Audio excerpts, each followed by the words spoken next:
Welcome to the Wasted Time podcast. I'm Chris. I'm here with Nick. We're doing this little intro for you guys. Hello. Hello. What episode is this anyway? I always lose Uh, count. I kind of leave no, I that to mean what is the interview? As December falls.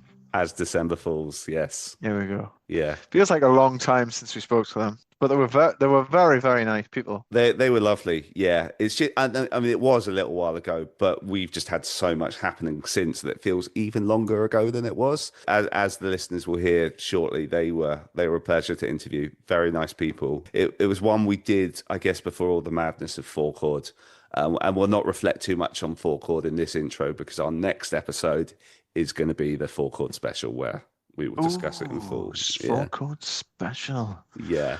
Exciting stuff. I will say real quick on the subject of four chords, shout out to Hot Mulligan for being good sports about the video that anyone can go and see on our Instagram now. But it was just a clip from our interview with them, which Greg edited to make it look like they were like the worst interviewees ever. And Yeah, they were down.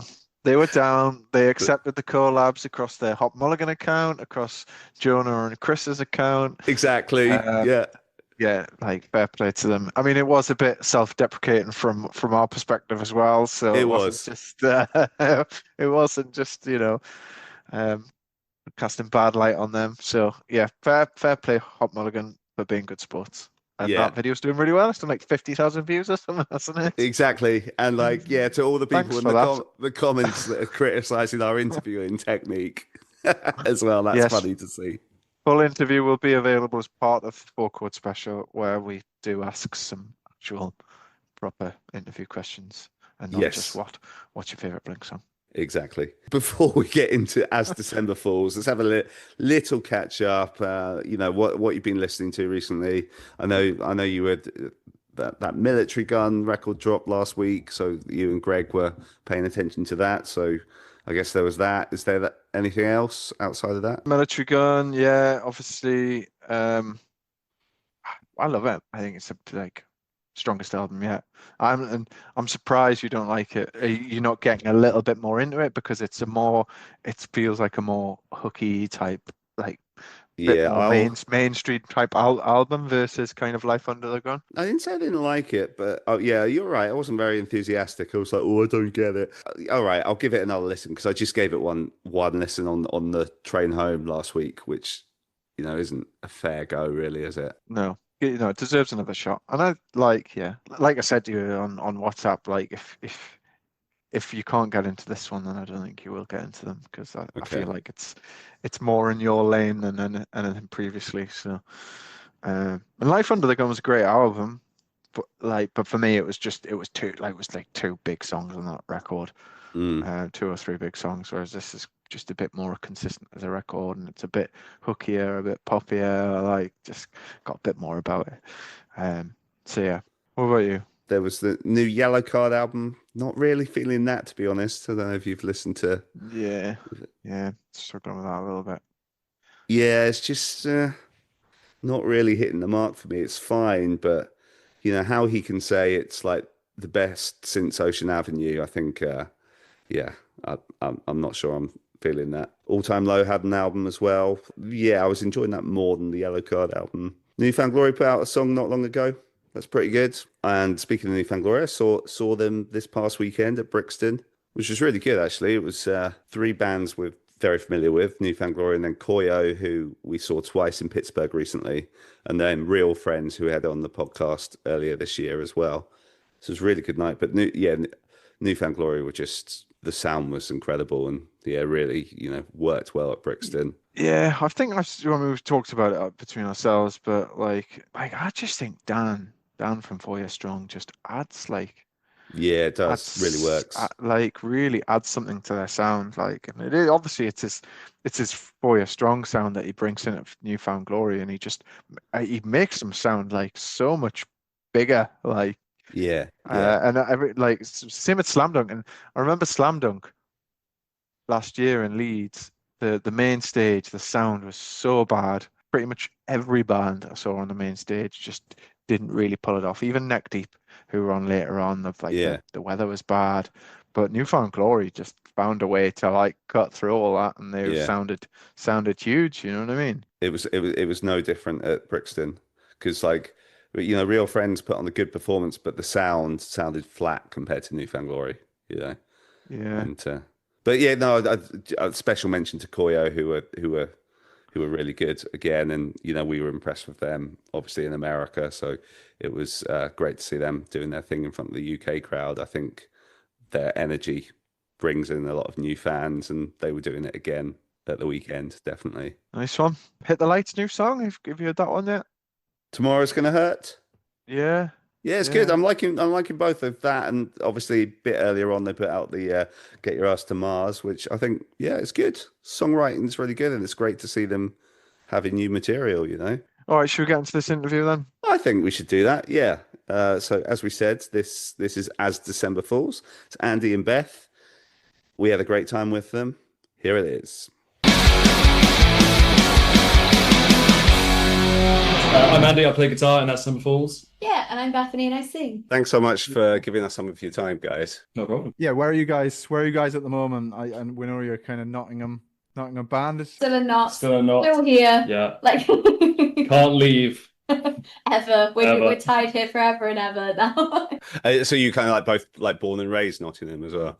Yes. Well, you've been a bit everywhere, haven't you? Yeah, but I went to Spain and then moved back and I've been here since I was, God, it's been 20 years now since I was in Spain. So yeah, it's been a minute. Is it a good place to start in terms of your early journey and getting together as a band? Where kind of for those that maybe don't know know much about you, kind of how did you come together initially? So when we started, I was 17 when I got asked to join the band. So it's been a long haul band adventure, hasn't it? Yeah.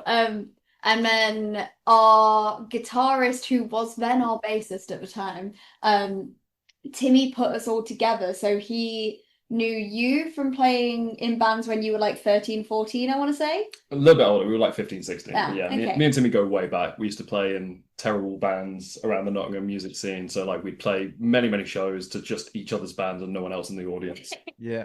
Yeah, we've all And been then there. Yeah.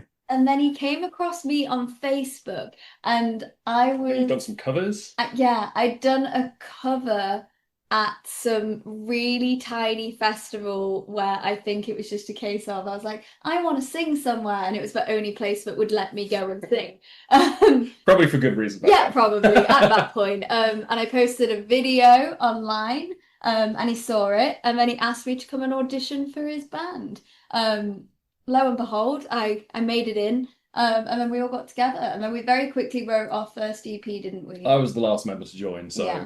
these guys had already been a band for what, 4 or 5 months by Yeah. the time that Timmy finally asked me. I think he'd burnt through his whole address book and he was like, oh shit, Andy's the one guy I haven't asked yet. So he hit me up and I was playing acoustic music at the time. I was playing in an acoustic band. I was like, no, I've kind of left this whole rock stuff behind me.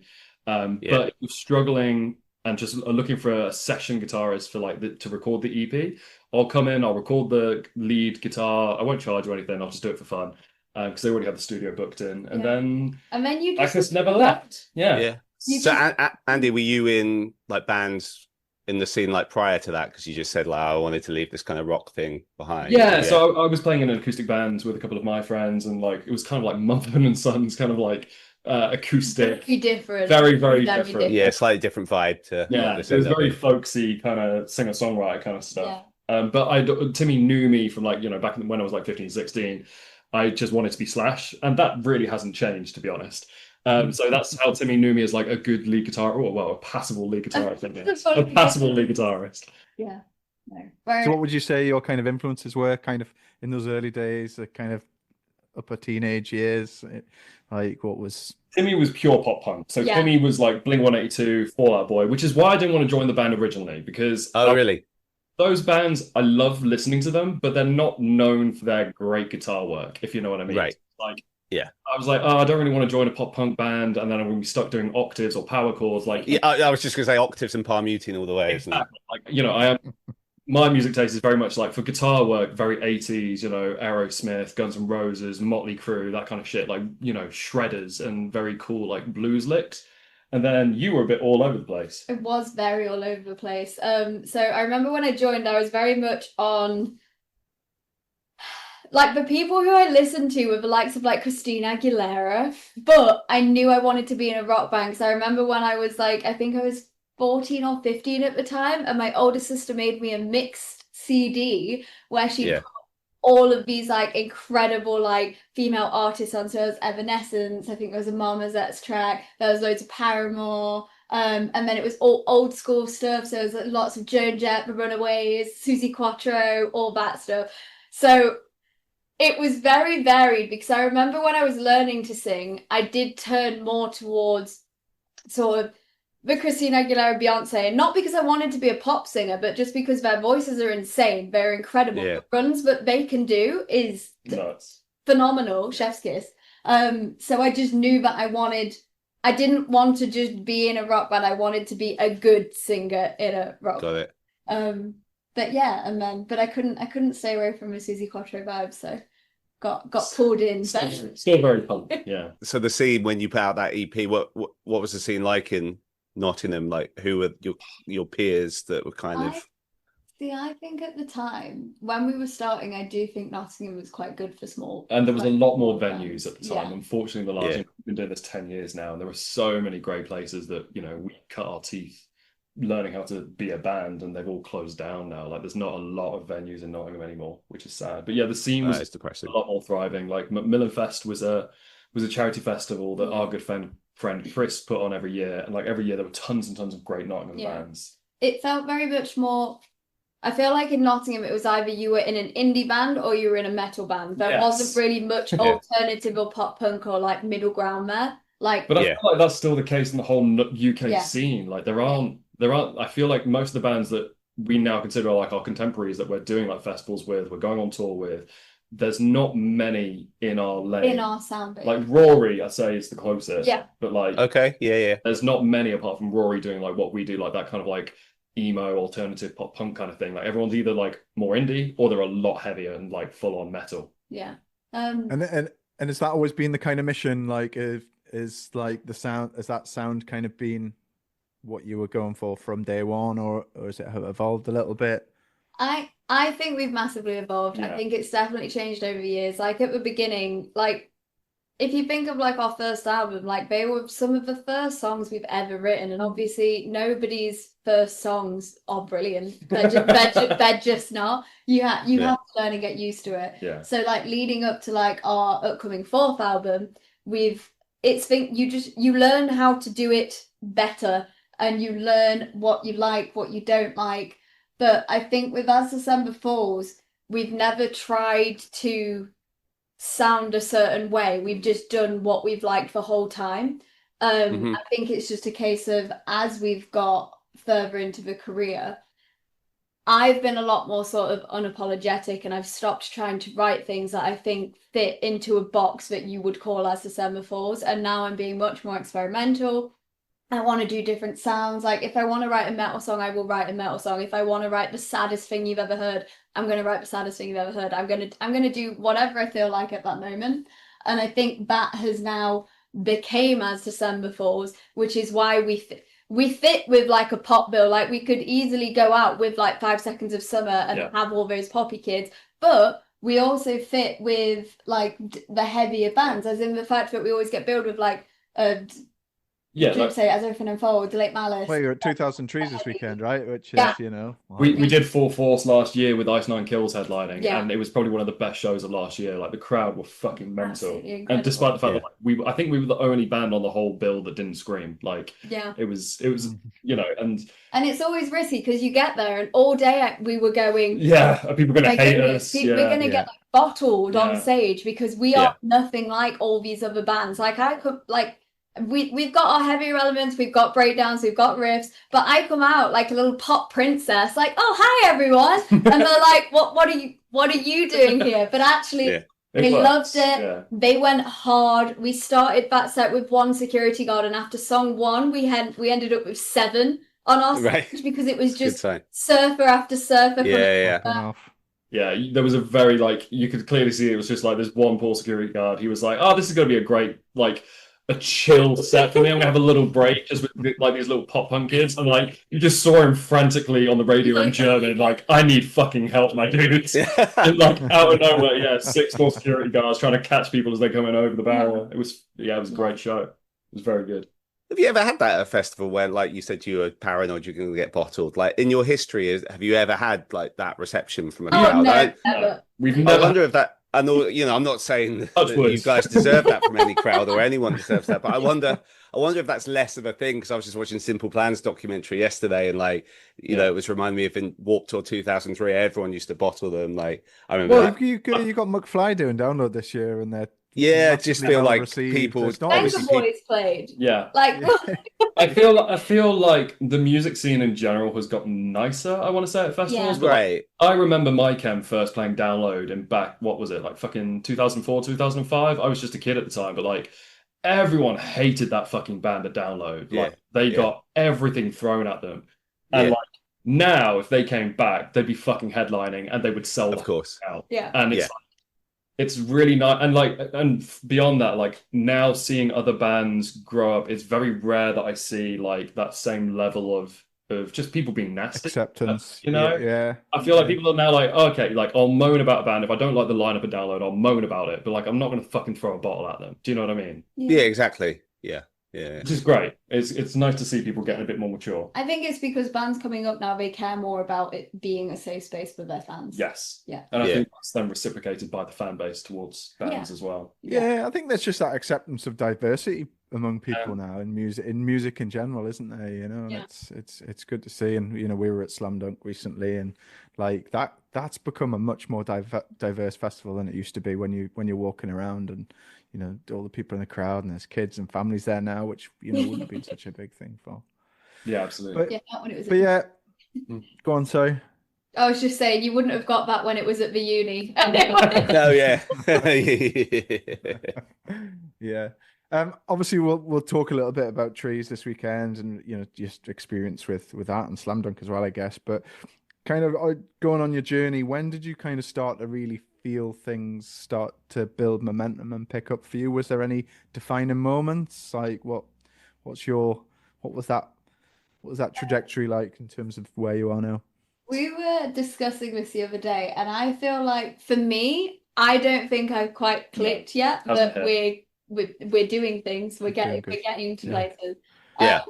But I think the reason I've noticed it is in our team around us, because I think they can see the trajectory of like where we're going more than we can. Like they, my prime example, but I'm gonna say it. So, when we finished our Join the Club tour, which was that our last headline tour? No, we did the indie run as well. The indie run as well. Well, on the Join the Club tour, that was the last time we headlined Nottingham. Yeah. And we came off of that show, and our booking agent says to us, okay, next time you play Nottingham, you're going to be Main Hall, Rock City. And I was like, no, absolutely not. That's not happening. Just book Rescue Rooms. And then the tickets have gone on sale for our tour that's happening at the end of the year. And Ian won, by the way. He did book Rock City. Yeah, he did book Rock City. And he messaged me in the evening, and he just put, okay, so day one of selling tickets, you've already sold out Rescue Rooms. And I was like, oh, okay. And then at the end of the week, he was like, you've already sold out Rescue Rooms 2 and a bit times. And I was like, what? Like, what do you mean? Like, what? Who are all these people coming to see us? Yeah, that's amazing. So it really feels, and like the same conversations with like, our front of house guy, Chris, he does front of house for Neck Deep, so he's super busy, really busy, and we have him when we can, when he's around, and he's missed the last couple of tours just because of clashes with Neck Deep or whatever, and so getting back for like our end of the year tour, we've been doing like pre-production stuff, and like he just did Radar Festival, he's doing trees with us, and like he just came to me and he was like, look dude, like how much it has changed since the last tour I did with you, which was Join the Club back in 23. Like it's insane to see. So I feel like for us, because we're doing the grind, we're doing the day-to-day work, we don't see the growth as much as like, for us it feels like millennia has taken place, but like for the crew and the people around us, they're like, no, like the insane level of growth that's happened in the last 2 years is like, it's grown so much, whereas I don't feel like we not appreciate it, but we don't take it in, I don't think, Yeah. For us, we're just like, oh, it's just another day. Yeah, it's just another day. Yeah, absolutely. Yeah, and it's great to see you doing it in terms of obviously you're building the live show because obviously that you're saying the crowd's getting bigger, and it comes with more releases and stuff. But like you're obviously like social media is a big thing for you guys because you seem to like have quite a well thought out. It appears like quite a well thought out strategy. But I see other artists who do that and like do amazing numbers on Spotify and social media, but then like that doesn't translate to people in the room. But it's nice to see that it looks like it is doing that for you guys. Yeah, I think we've always approached things from a very, very different perspective. And I feel like the industry as a whole focuses on streaming numbers. Like there are so many artists that I speak to or that I know that are on labels or they're like through distributors who don't even do physical stuff because the label just doesn't give a fuck about it because they're all focused on streaming numbers. Whereas for us, we always approach it from like the opposite way around. We're not looking for like big vanity metric numbers on like streaming platforms or whatever. We've always focused on, right, how do we grow the fan base? Like focusing on our Discord, our email list, like how do we grow our Patreon membership? Like it's always been about how do we develop the number of fans and then deepen the relationship and actually create a community. And if we start with that, everything else will come afterwards. Like the streams will come, the shows will come, and that's really how we focus it since day one, really. I feel like we've kind of worked sort of in reverse to a lot of other bands. Yeah. Like massively. As in we've always done quite well at selling tickets. Tickets. Selling tickets at yeah, that is right, isn't it? My brain stopped working. It is very hard. Yeah, selling tickets at shows has always been sort of our strong suit. We've always done really good shows and we've luckily had like a lot of sold out tours and stuff, haven't we? Yeah. But we never had the streaming numbers to really back it up. And now we're sort of playing catch up in the other way around. So now we're doing these huge, huge venues like Rock City and like Electric Ballroom and things like that. But we're now getting our streams to catch up, but now they're showing big things too. So it's all leveling out and actually it's all coming together. Yeah, it's making more sense now. Whereas at the beginning we were like, how is this happening to us? Yeah, so like during the club tour, for example, I can't remember how many monthly listeners we were on Spotify, but like it was something like 80 or 90,000, which compared, and we've always struggled with getting support slots and also bands to come out and support us because US, not necessarily the bands, but management and booking will go, I've never really heard of our Summer Falls. I don't care if they're worth 5,000 tickets in the UK. One, I've not heard of them. Two, their monthly listeners are like a third of what my band is doing, monthly listeners, but they don't understand that their band, if they come over to the UK, they're going to be playing to 100 people max as a headline. So getting them to come over has always been very, very difficult for us because our streaming numbers haven't matched the number of tickets. And obviously, the first thing that anyone in the industry looks at is always your monthly listeners. They don't. I think it's because they panic and like that's a figure that they can see. Yeah. Whereas they can't confirm that yes we have sold this many tickets, like, because obviously it's like even stuff like the amount of like when you're starting out when you're a little baby band and when you're working with these promoters that like, oh, you need to sell 50 tickets and stuff, like the amount of bands who are like, oh, I can sell 100 tickets in this market, and no they can't, but it's difficult. The whole industry's built on smoke and mirrors, essentially.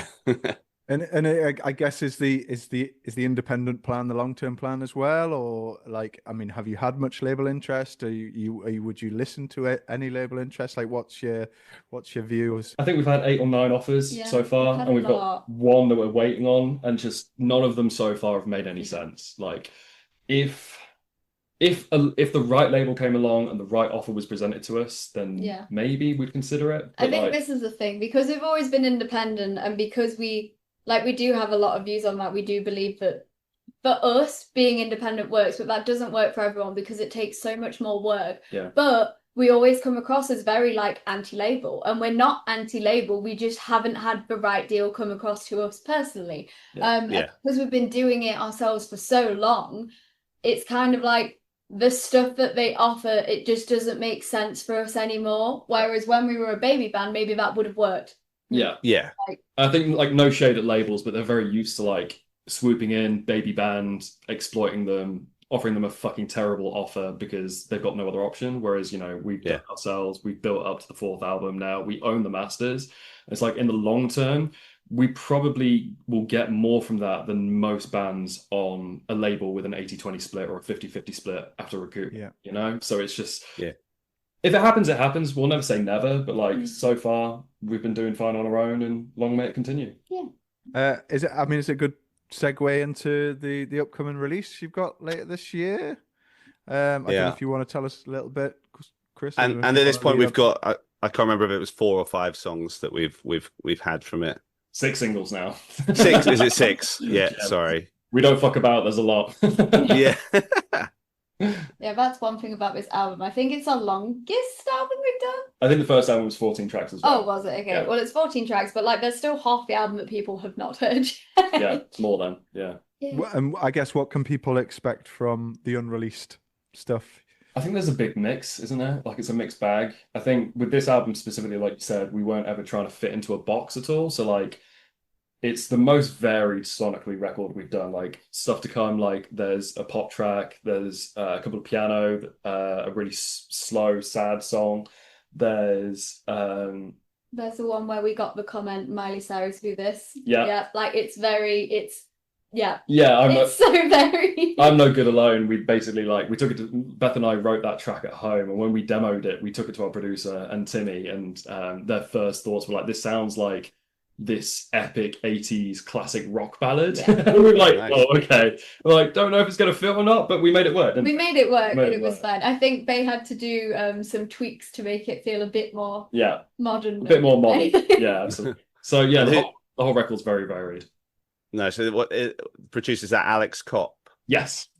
Okay. Yeah, I'm not familiar with them. Have you worked with them before? What others? Yeah, so Alex, he was working for another producer before joining the club, and he was an assistant producer, and he worked on a lot of big records, but as the assistant essentially. So he worked with Frank Hart and the Rattlesnakes, Kasabian, Catfish and the Bottlemen. So he'd done a lot of work, but never in his own name essentially, because he was just the assistant producer on it. And before Join the Club came out, we were literally looking for producers because we wanted to go in a new direction with it. Like the songs were a little bit weirder and experimental than we'd ever done before, and we needed the right person at the helm.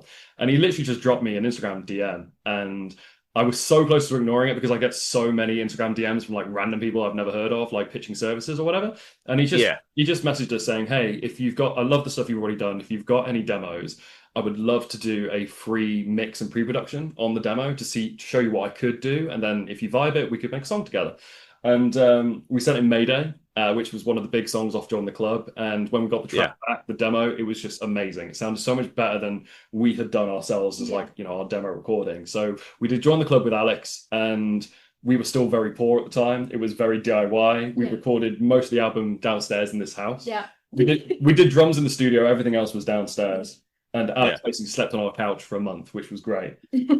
Whereas, fast forward 2 years, we've got bigger, finances have improved. Alex has got bigger as well. He now owns his own studio, M2 Studio, over in Stoke. Staffordshire. Thank you. I always get it wrong. You always.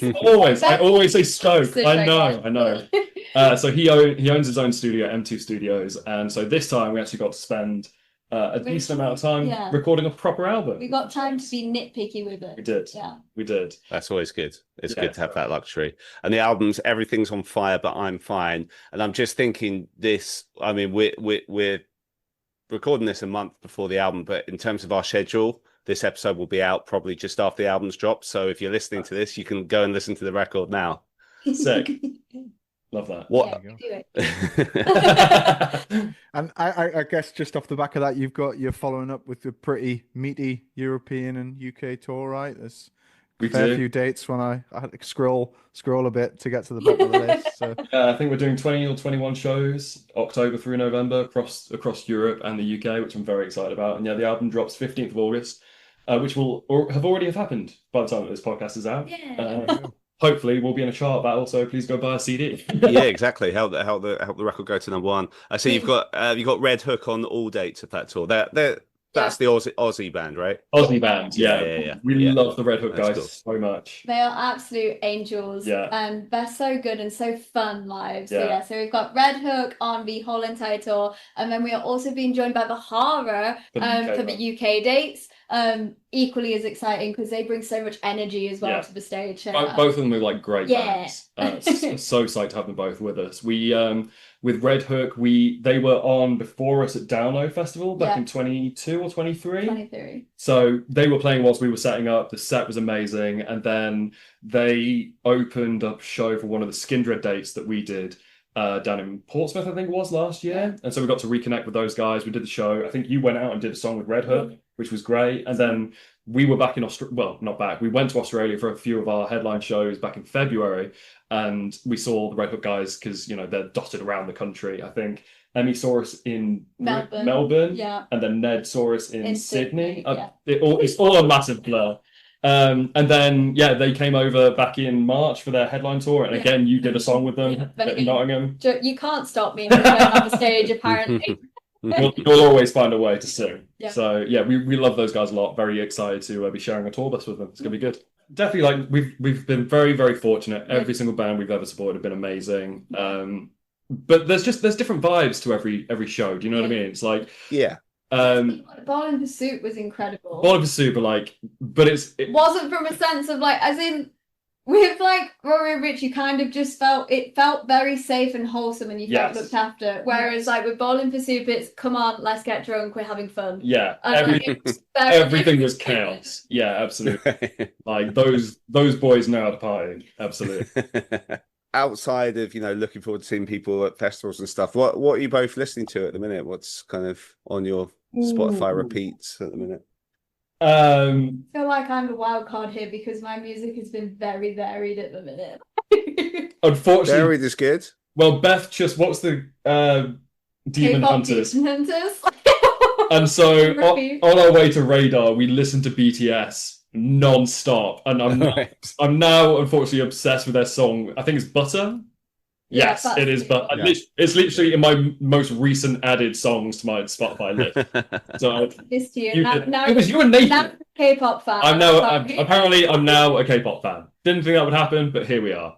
Yeah, there you go. Just got to own that. I'm on the opposite way at the minute. So I've been on a really big League of Legends hype at the minute. So I've been listening to a lot of dance electronic music, a lot of jiggits and stuff like that. Yeah. But yeah, so complete opposite levels at the minute from me. And I've recently found a band called Father of Peace. They are TikTok. They're kind of imagine System of a Down if they were indie. And I know that sounds really weird, but it fucking works. From you saying that description, I think I know who you're on about. Yes. Yeah. It's the guy with the crazy hair. And honestly, all of their social media videos are also incredible. The colors, it's all pastel colors. They all and it's so good. Massive, massive fan. They slap. I literally would love to take those guys on tour or go on tour with them. That would be dope. I'm listening to a lot of them at the moment. And if you had to do any collaborations, kind of leading on from that, who would be the dream collab? Dream collabs. Dream collab for me would be to get Chrissy Costanza on a track. That would be sick. Yeah. Yes. I think that's dream. Sorry, Beth, who was that? Chrissy Costanza from Against. Oh, from Against the Current. I'd love to get Chrissy on a track. That would be very, very good. Yeah, she's a bit of a superstar these days. Yeah, it's because we're very much as in, I don't know, I get good energy from her, and I met her at Slam Dunk last year, and that. So did we. Yeah. Oh, nice. It was just very wholesome time, and we're both gamer gals, aren't we? And it just, I don't know, it makes sense for me. Yeah, good shout. I mean, I'd love to have Slash play guitar on a track. There you go. Yeah, I wouldn't even play. Should be an easy get. Yeah, I would literally just sit in the studio, watch him do his thing. I wouldn't even play guitar on the track. But don't need it. Don't need it. There's me going, Slash, I think you need to simplify. Yeah, you try giving Slash the same shit you give me. Yeah, see how that goes. I guess obviously you're busy for the rest of the year. You've got the new album kind of coming out. I guess you're going up to the end of the year with this big tour. But what's the 2026 look like? What does the next 5 years look like if you had your way? Where do you see you guys kind of? This is more you. So big picture moments. We're going to release a cover that we did for Rock Sound, and by the time that this is out, I can say this because we're on embargo until August, so I can now say this.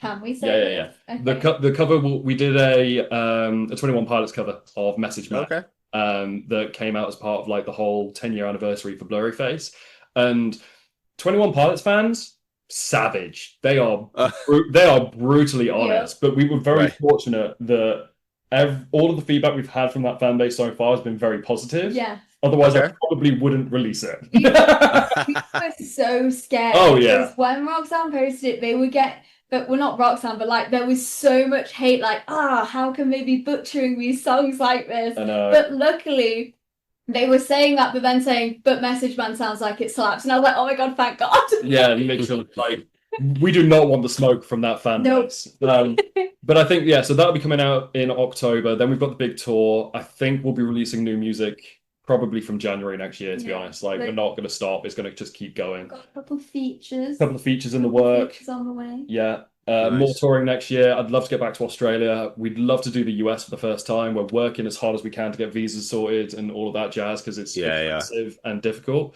So those are like top priority for like 2026.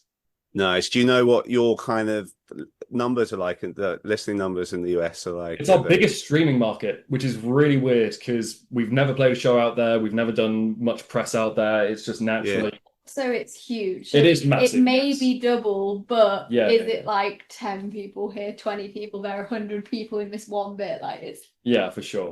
For sure. But yeah, we'll make it work. We always do. It's just the main thing about Australia is the visas. The US is America. Yeah. It's difficult. So we'll get that sorted and then hopefully we'll hit it next year. It's going to be busy next year. It's going to be a busy year next year. Every time Andy will come upstairs and I'll be like mid-working or doing something, he'll come up and be like, oh, so I've just been discussing this and we're going to do this and this and that. And I'm like, what? Like, what are we adding on? Like, you literally came up and you're like, oh, I'm not going to say it, but like, you were like, oh, we're going to do this in April. And I was like, okay, aren't we already booked in May and March? And you were like, yeah. And I was like, right. What's a little more? What's a little more? Yeah, fair enough. So is like both of your lives like pretty much full time as December Fools at this point? Or so we're all side hustling on the side. So I work in marketing with bands and musicians. So artists will hire me to work on their projects, help with like tour marketing or like promoting albums and stuff, which is a lot of fun. And then you've got Twitch, you've got Patreon. Yeah. The boys both have jobs on the side. Like we're basically we're all working 2 full-time jobs to try and get this. To make it work. Yeah. Everything is literally on fire. Well, everything's heading in the right direction though, right? So keep it going and hopefully you get that US tour next year. That would be pretty cool. It would be good. We'll have to drop a little recommendation into our man when we're going out to a festival in September. Oh, nice. Full Chords. So yeah, Rishi, our friend. We have a little partnership with them, so we go out every year, and the lineup is always stacked. This year it's very stacked, so you guys would fit on it. So we'll definitely plug you to them, of course. Amazing. Part of your US tour for next year for sure. Dope. Cool, Chris. I don't know if you got anything else you want to cover or. No, I think.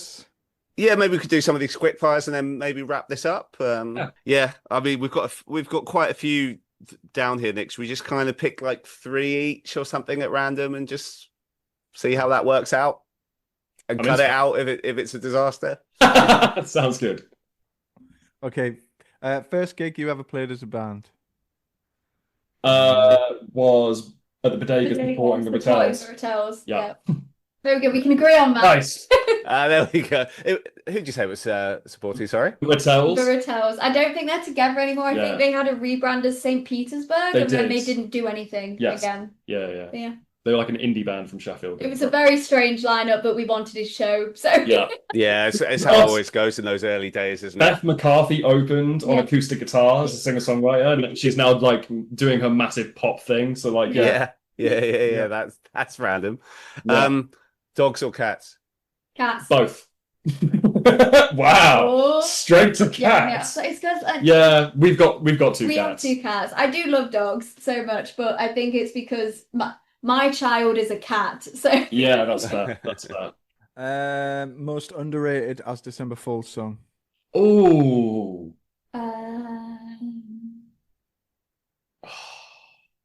Oh my God! Now I'm trying to think of all of our songs and what they're called. I'd probably say, actually, should we just look at our least listened songs and see if we disagree with conversation the other day that I can't sleep. Oh yeah, I can't sleep. Yeah. Why does it? Why? no one is listening to I Can't Sleep, and we all love I Can't Sleep. Yeah, it's the lowest performing song off Join the Club, and it surprised me because when we wrote that song and when we played it live, like it goes really hard. Yeah. So why aren't people listening to it? That's weird. Don't know. Yeah. Weird. Get on it. I Can't Sleep, most underrated song. What's a pop punk song you wish? I know your band's not straight up pop punk, but obviously you dabble in that genre. So what's a pop punk song that you wish was a As December Falls song?